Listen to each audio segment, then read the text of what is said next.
ನಮಸ್ಕಾರ ಸ್ನೇಹಿತರೆ, ಭಕ್ತಿ ವೈಭವ ಯೂಟ್ಯೂಬ್ ಚಾನಲ್ಗೆ ತಮಗೆಲ್ಲರಿಗೂ ಸುಸ್ವಾಗತ. ಸ್ನೇಹಿತರೆ, ನೀವು ಗಣೇಶನ ಭಕ್ತರಾಗಿದ್ದಲ್ಲಿ ಅಥವಾ ಗಣೇಶನನ್ನು ನೀವು ಪೂಜಿಸ್ತಾ ಇದ್ದಲ್ಲಿ ನಿಮಗೆ ಈ ಒಂದು ದಿನ ತುಂಬಾ ಸೂಕ್ತ ಅಂತ ಹೇಳ್ಬೋದು. ಅಂದರೆ ಈ ಒಂದು ದಿನ ನೀವು ಗಣೇಶನನ್ನು ಪೂಜಿಸಿದರೆ ನಿಮಗೆ ಶ್ರೇಷ್ಠವಾಗಿರುವಂತಹ ಎಲ್ಲ ವರಗಳನ್ನು ಗಣೇಶ ನಿಮಗೆ ನೀಡುತ್ತಾನೆ ಅಂತಲೇ ಹೇಳ್ಬೋದು.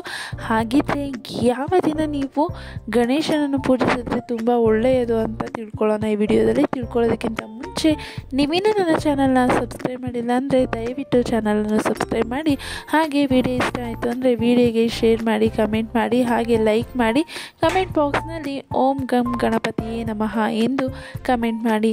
ಸ್ನೇಹಿತರೆ, ನೀವೇನಾದರೂ ಗಣೇಶನ ಪೂಜಿಸ್ತಾ ಇದ್ದರೆ ಈ ಒಂದು ಮಂತ್ರವನ್ನು ಹೇಳಿ ಗಣೇಶನನ್ನು ಪೂಜೆ ಸ್ಟಾರ್ಟ್ ಮಾಡಬೇಕಾಗತ್ತೆ, ಅಂದರೆ ಶುರು ಮಾಡಬೇಕಾಗತ್ತೆ. ಯಾವ ಮಂತ್ರ ಅಂದರೆ ವಕ್ರತುಂಡ ಮಹಾಕಾಯ ಸೂರ್ಯಕೋಟಿ ಸಮಪ್ರಭ ನಿರ್ವಿಘ್ನಂ ಕುರು ಮೇ ದೇವ ಸರ್ವ ಕಾರ್ಯೇಷು ಸರ್ವದಾ. ಈ ಒಂದು ಮಂತ್ರವನ್ನು ಹೇಳಿ ನೀವು ಗಣೇಶನ ಪೂಜೆಯನ್ನು ಶುರು ಮಾಡಬೇಕಾಗತ್ತೆ. ಹಿಂದೂ ಧರ್ಮದಲ್ಲಿ ಯಾವುದೇ ಪೂಜೆ ಅಥವಾ ಕಾರ್ಯಕ್ರಮಗಳು ನಡೆಯುವುದಿದ್ದರೂ ಮೊದಲ ಪೂಜೆ ಸಲ್ಲಬೇಕಾಗಿರುವುದು ಗಣಪತಿ ದೇವರಿಗೆ. ಹೌದು ಸ್ನೇಹಿತರೆ, ನಮ್ಮ ಹಿಂದೂ ಧರ್ಮದಲ್ಲಿ ನೀವು ಮೊದಲ ಪೂಜೆ ಗಣಪನಿಗೆ ಮಾತ್ರ ಮಾಡಬೇಕಾಗತ್ತೆ. ಹಾಗೆ ಪ್ರತಿ ತಿಂಗಳಲ್ಲಿ ಒಂದು ದಿನ ಗಣಪತಿಯನ್ನು ಸಂಕಷ್ಟ ಚತುರ್ಥಿ ಅಥವಾ ಸಂಕಟ ಚೌತ ದಿನ ಪೂಜಿಸಲಾಗುತ್ತದೆ. ಪ್ರತಿಯೊಂದು ತಿಂಗಳಲ್ಲೂ ಕೂಡ ಗಣಪತಿಯನ್ನು ನೀವು ಸಂಕಷ್ಟಹರ ಚತುರ್ಥಿ ದಿನ ಅಥವಾ ಸಂಕಟ ಚೌತಿಯ ದಿನ ಪೂಜೆ ಮಾಡಬೇಕಾಗತ್ತೆ. ಹಾಗೆ ಈ ದಿನವು ತುಂಬ ಪವಿತ್ರವಾಗಿದೆ ಅಂತಲೇ ಹೇಳ್ಬೋದು. ಸಂಕಷ್ಟಹರ ಚತುರ್ಥಿಯ ದಿನ ತುಂಬ ಪವಿತ್ರ ಅಂತಲೇ ಹೇಳ್ಬೋದು. ಅದರಲ್ಲೂ ಇದು ಮಂಗಳವಾರ ಅಥವಾ ಶುಕ್ರವಾರ ಬಂದರೆ ತುಂಬ ಪವಿತ್ರವಾಗುವುದು. ನೋಡಿ, ಮಂಗಳವಾರ ಶುಕ್ರವಾರ ಬಂದರೆ ನಿಮಗೆ ಇನ್ನೂ ಹೆಚ್ಚಿನ ಲಾಭವನ್ನು ಗಣೇಶ ನಿಮಗೆ ಕೊಡ್ತಾರೆ ಅಂತಲೇ ಹೇಳ್ಬೋದು. ಹಾಗೆ ಮಂಗಳವಾರದಂದು ಇದು ಬಂದರೆ ಅಂಗಾರಿಕ ಚತುರ್ಥಿ ಎಂದಲಾಗುತ್ತದೆ. ಹೌದು, ಸಂಕಷ್ಟಹರ ಚತುರ್ಥಿ ಮಂಗಳವಾರ ಏನಾದ್ರು ಬಂತು ಅಂದರೆ ಇದನ್ನು ಅಂಗಾರಿಕ ಚತುರ್ಥಿ ಅಂತ ಕರೀತಾರೆ. ಸಂಸ್ಕೃತದಲ್ಲಿ ಸಂಕಷ್ಟಿ ಎಂದರೆ ಎಲ್ಲ ಸಮಸ್ಯೆಗಳು ಅಥವಾ ಕಠಿಣ ಸಮಯದಿಂದ ಮುಕ್ತಿ ಪಡೆಯುವುದಾಗಿರುತ್ತೆ. ಅಂದರೆ ಸಂಸ್ಕೃತದಲ್ಲಿ ಇದರ ಅರ್ಥ ಬಂದ್ಬಿಟ್ಟು ಸಂಕಷ್ಟಿ ಅಂದರೆ ನಿಮ್ಮ ಎಲ್ಲ ಸಮಸ್ಯೆಗಳು ಮತ್ತು ಕಠಿಣ ಸಮಯದಿಂದ ಮುಕ್ತಿ ಪಡೆಯುವುದು ಅನ್ನೋದಾಗುತ್ತೆ. ಹಾಗೆ ಈ ದಿನದಂದು ಗಣೇಶನನ್ನು ಪೂಜಿಸಿದರೆ ಆಗ ನಿಮಗೆ ಜೀವನದಲ್ಲೂ ಸುಖ ಹಾಗೂ ಸಮೃದ್ಧಿ ಕೂಡ ಸಿಗುತ್ತೆ. ನೀವೇನಾದರೂ ಮಂಗಳವಾರ ಸಂಕಷ್ಟಹರ ಚತುರ್ಥಿ ಬಂದರೆ ನೀವು ಗಣೇಶನನ್ನು ಈ ದಿನದಲ್ಲಿ ಪೂಜಿಸಿದರೆ ನಿಮ್ಮ ಜೀವನದಲ್ಲಿ ಸುಖ ಹಾಗೂ ಸಮೃದ್ಧಿ ಸಿಗುತ್ತೆ ಅಂತಲೇ ಹೇಳ್ಬೋದು. ಹಾಗೆ ತಮ್ಮ ಸಮಸ್ಯೆಗಳಿಂದ ಮುಕ್ತಿ ನೀಡಲು ಈ ದಿನದಂದು ಜನರು ಉಪವಾಸ ವ್ರತವನ್ನು ಕೂಡ ಮಾಡ್ತಾರೆ. ಅಂದರೆ ಅಂಗಾರಿಕ ಸಂಕಷ್ಟಿ ಏನಾದರೂ ಸಿಕ್ಬಿಡ್ತು ಅಂದರೆ ಮಂಗಳವಾರ ಏನಾದರೂ ಸಂಕಷ್ಟಿ ಸಿಕ್ಬಿಡ್ತು ಅಂತಂದರೆ ಜನರು ತಮ್ಮ ಸಮಸ್ಯೆಗಳಿಂದ ಮುಕ್ತಿಯನ್ನು ಪಡೆಯಲು ಉಪವಾಸ ವ್ರತವನ್ನು ಕೂಡ ಮಾಡ್ತಾರೆ ಅಂತಲೇ ಹೇಳ್ಬೋದು. ಹಾಗೆ ಇಂದು ಸಂಕಷ್ಟಿ ಮಾಡುವುದರಿಂದ ನಿಮ್ಮ ಎಲ್ಲ ಅಡೆತಡೆಗಳನ್ನು ನಿವಾರಿಸಬಹುದು. ಹಾಗೂ ಗಣೇಶನು ಬುದ್ಧಿವಂತಿಕೆ, ಸದ್ಗುಣ ಮತ್ತು ಜ್ಞಾನದ ಸಾಕಾರ. ಆದ್ದರಿಂದ ಸರ್ವೋಚ್ಚ ದೇವತೆಯು ನಿಮಗೆ ಆರೋಗ್ಯ, ಸಂಪತ್ತು ಮತ್ತು ಸಂತೋಷವನ್ನು ನೀಡುತ್ತದೆ ಎಂಬ ನಂಬಿಕೆ ತುಂಬಾ ಇದೆ.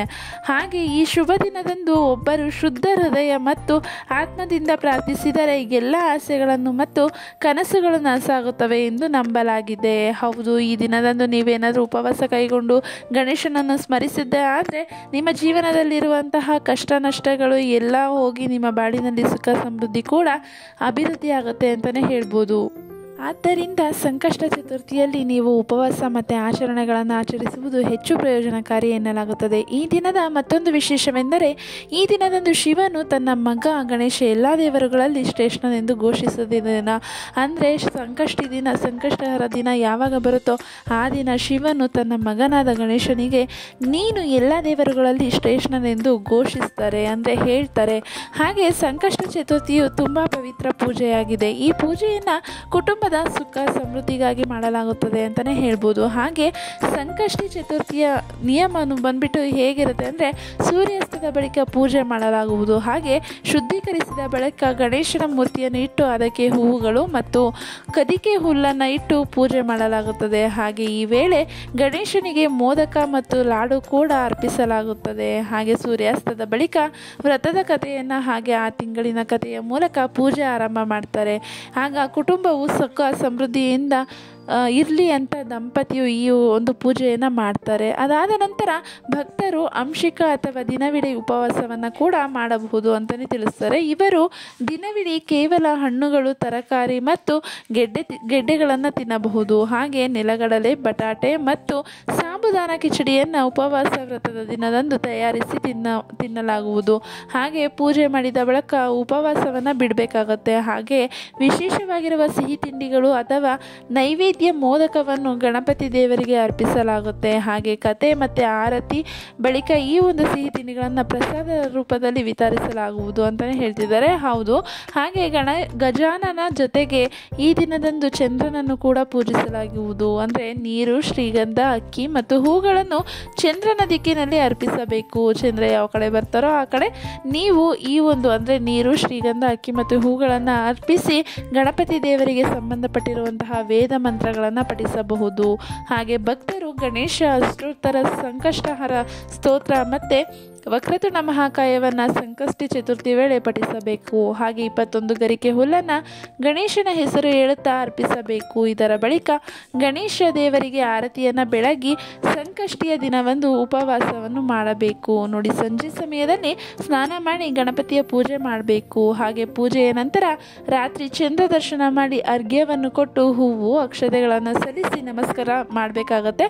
ಹಾಗೆ ಪೂಜೆ ಅಂತ್ಯವಾದ ನಂತರ ಕೊನೆಗೆ ಗಣಪತಿಗೆ ನೈವೇದ್ಯವನ್ನು ಅರ್ಪಿಸಿ ಭೋಜನವನ್ನು ಕೂಡ ನೀವು ಮಾಡಬೇಕಾಗತ್ತೆ. ಇದಾದ ನಂತರ ಸಂಕಷ್ಟ ಚತುರ್ಥಿಯನ್ನು ನೀವು ಈ ರೀತಿ ಆಚರಿಸುವುದರಿಂದ ವಿಘ್ನಗಳು ದೂರವಾಗಿ ಮನಸ್ಸಿನ ಇಚ್ಛೆಗಳು ಈಡೇರಿ ಸಮೃದ್ಧಿ ಹೆಚ್ಚುತ್ತದೆ ಎಂಬ ನಂಬಿಕೆ ಇದೆ ಅಂತಲೇ ಹೇಳ್ಬೋದು. ಹಾಗೆ ನೈವೇದ್ಯ ತಯಾರಿಸಿದ್ದರೆ ಇದನ್ನು ಬಳಿಕ ನೀವು ಅರ್ಪಿಸಬಹುದು ಅಂತಲೇ ತಿಳಿಸ್ತಾ ಇದ್ದಾರೆ.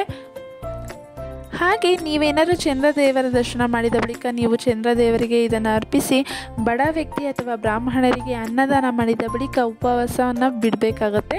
ಹಾಗೆ ಅಂಗಾರಿಕ ಚತುರ್ಥಿ ವ್ರತಕಥೆಯನ್ನು ನೀವು ಓದಿ ಪೂಜೆಗೆ ಬಂದವರು ಮತ್ತು ಕುಟುಂಬಿಕರು ಮತ್ತು ಸ್ನೇಹಿತರಿಗೆ ನೀವು ಪ್ರಸಾದವನ್ನು ವಿತರಣೆ ಮಾಡಬೇಕಾಗತ್ತೆ. ಪ್ರಸಾದವನ್ನು ವಿತರಿಸಿ ನೀವು ಸಂಕಷ್ಟಹರ ಚತುರ್ಥಿಯನ್ನು ಆ ದಿನ ಆಚರಣೆ ಮಾಡಬೇಕಾಗತ್ತೆ. ಹಾಗೆ ನೀವೇನಾದ್ರೂ ಸಂಕಷ್ಟಹರ ಗಣೇಶ ಸ್ತೋತ್ರವನ್ನು ಹೇಳಬೇಕು ಅಂತ ಇದ್ದರೆ ನೀವು ವಕ್ರತುಂಡ ಮಹಾಕಾಯವನ್ನು ಹೇಳ್ಬೋದು.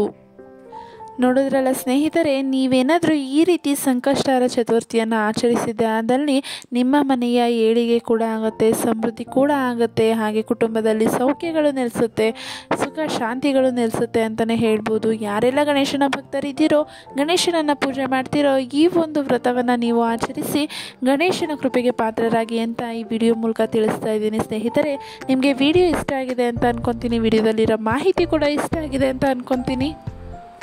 ಈ ಮಾಹಿತಿ ನಿಮಗೆ ಇಷ್ಟವಾಗಿದ್ದಲ್ಲಿ ದಯವಿಟ್ಟು ಚಾನಲನ್ನು ಸಬ್ಸ್ಕ್ರೈಬ್ ಮಾಡಿಕೊಳ್ಳಿ. ಮತ್ತೆ ಸಿಗ್ತೀನಿ ಮುಂದಿನ ವಿಡಿಯೋದಲ್ಲಿ. ಇದೇ ಥರ ವಿಡಿಯೋಗಳಿಗಾಗಿ ಚಾನಲನ್ನು ಸಬ್ಸ್ಕ್ರೈಬ್ ಮಾಡಿಕೊಳ್ಳಿ. ಇದೇ ಥರ ನಿಮಗೆ ಭಕ್ತಿ ವೈಭವ ಕಥೆಯನ್ನು ನಿಮಗೆ ಹೇಳ್ತಾ ಇರ್ತೀನಿ. ಧನ್ಯವಾದಗಳು ವಿಡಿಯೋ ವೀಕ್ಷಿಸಿದ್ದಕ್ಕಾಗಿ. ಹಾಗೆ ವಿಡಿಯೋಗೆ ಲೈಕ್ ಮಾಡಿ, ಶೇರ್ ಮಾಡಿ, ಕಮೆಂಟ್ ಮಾಡಿ. ಕಮೆಂಟ್ ಬಾಕ್ಸ್ನಲ್ಲಿ ಓಂ ಗಂ ಗಣಪತಿಯೇ ನಮಃ ಎಂದು ಕಮೆಂಟ್ ಮಾಡಿ. ಧನ್ಯವಾದಗಳು ವಿಡಿಯೋ ವೀಕ್ಷಿಸಿದ್ದಕ್ಕಾಗಿ.